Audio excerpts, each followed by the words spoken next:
రాజుల శ్రీనివాస్ గౌడ్ గారికి, ముఖ్యమంత్రి గారికి, వేదిక మంత్రులు ప్రభాకర్ గారు, కొండా సురేఖ గారికి, మిగతా పెద్దలందరికీ, మీ అందరికీ తెలంగాణ నలుమూలల నుంచి ప్రత్యేకమైన రైల్లో బయలుదేరి వచ్చిన మీ అందరికీ కూడా పేరు పేరున వందనం. మనం చాలాసార్లు ఇందిరా పార్క్ దగ్గర ధర్నా చేసినాం, కానీ ఈ ధర్నాలో ఉన్న ఉత్సాహం ఇదివరకు ఎన్నడూ కూడా చూడలేదు. కారణం ఒకటి ఉన్నది. ఒకటేంటంటే ఉత్సాహంతో ఇంత దూరం రావటమే కాదు, ఇన్ని రకాల మంది మన కోసం మాట్లాడుతున్నారు. అది ఇలా చాలా గొప్ప విషయం.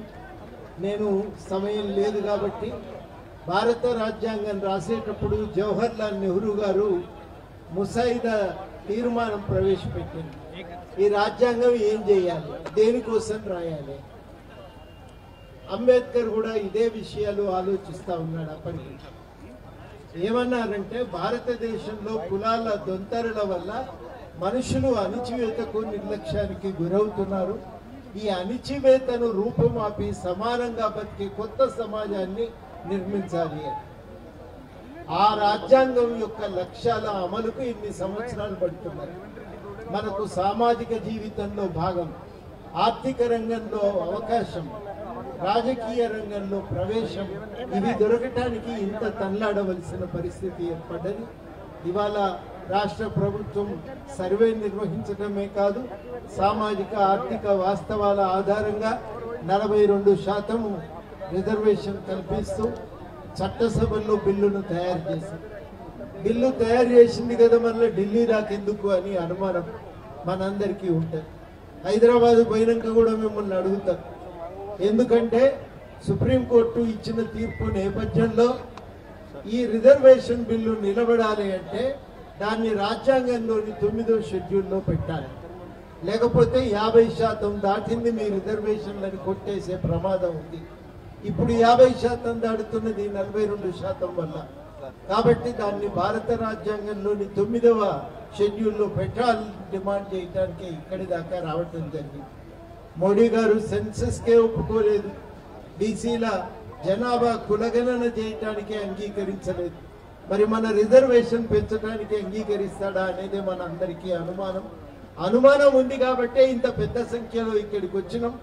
బంధు బలగాలందరినీ కూడా తీసుకొచ్చి మాకింత బలం ఉంది, చూడండి, ఆమోదించండి, న్యాయం చేయండి అని కోరటానికి ఇవాళ ఇక్కడి దాకా చేరి వచ్చినాం. తెలంగాణలో ఉన్న పెద్ద మనుషులు కూడా ఇవాళ అందరు ఇక్కడి వేదిక మీద నిలబడి కనబడుతున్నారు. ఇప్పటికైనా రాష్ట్ర ప్రభుత్వం ఈ వాస్తవాలను కేంద్రం ముందు పెట్టింది. కేంద్ర ప్రభుత్వం దాన్ని ఆలోచించి నిర్ణయం తీసుకొని మనకు న్యాయం చేస్తారని ఆశపడుతున్నాం. ఆశ వమ్ము చేయరని మోడీ గారు మా కోరికను అర్థం చేసుకున్నారు కదా జంతర్ మంతర్ దగ్గర, దాన్ని వెంటనే పరిపూర్తి చేయాలని మీ అందరి తరఫున నేను వారిని కూడా కోరుతున్నా. తప్పకుండా మన ఆకాంక్ష నెరవేరుస్తారనేటువంటి ఆశతోనే మనం పోతున్నాం. ఒకవేళ నెరవేరలేదు, మనకు తుగో ఎరకలేదా తెచ్చుకున్నాడు ఎట్లనో తెలిసినటువంటి వాళ్ళమే. కాబట్టి తప్పకుండా న్యాయాన్ని సాధించుకోగలమనే విశ్వాసంతో ఇవాళ చూసిన తర్వాత ఇంకా ధైర్యంతో మనందరం కూడా ఉండాలని కోరుతూ, తప్పనిసరిగా సాధించి తీరుతాం, న్యాయాన్ని పొందుతాం, మన వాటాను మనం దక్కించుకోగలుగుతాం.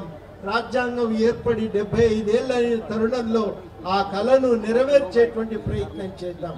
అంబేద్కర్, జవహర్లాల్ నెహ్రూ కళను నెరవేర్చేటువంటి ప్రయత్నం చేద్దామని మీ అందరినీ కూడా కోరుతూ, ఈ అవకాశం ఇచ్చినందుకు కృతజ్ఞతలతో, చాలా అద్భుతమైన కార్యక్రమం నిర్వహించినందుకు బీసీ సంక్షేమ సంఘానికి ప్రత్యేకమైన అభినందనలతో సెలవు. జై బీసీ, జై తెలంగాణ.